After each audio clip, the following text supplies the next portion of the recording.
Electron আসক্তির সঠিক ক্রম যদি কখনো কোনো প্রশ্নে জানতে চাওয়া হয়, সেক্ষেত্রে আমাদের সবার প্রথমে জানতে হবে যদি সাইজ বাড়তে থাকে তাহলে ইলেকট্রন আসক্তি কিন্তু কমতে থাকে।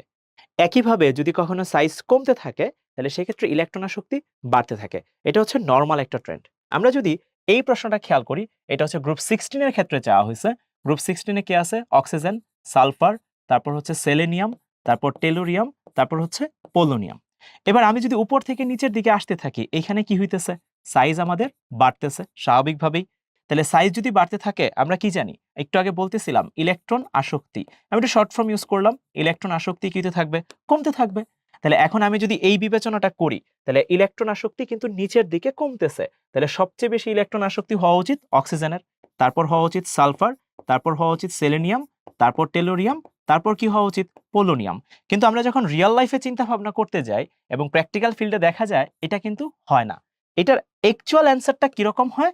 অ্যাকচুয়াল অ্যান্সারটা হয় সালফার, তারপর হচ্ছে সেলেনিয়াম, তারপর হচ্ছে টেলোরিয়াম, তারপর হচ্ছে পোলোনিয়াম, তারপর হচ্ছে অক্সিজেন। এইটা হচ্ছে সঠিক ক্রম হয়। এটার কারণটা কি?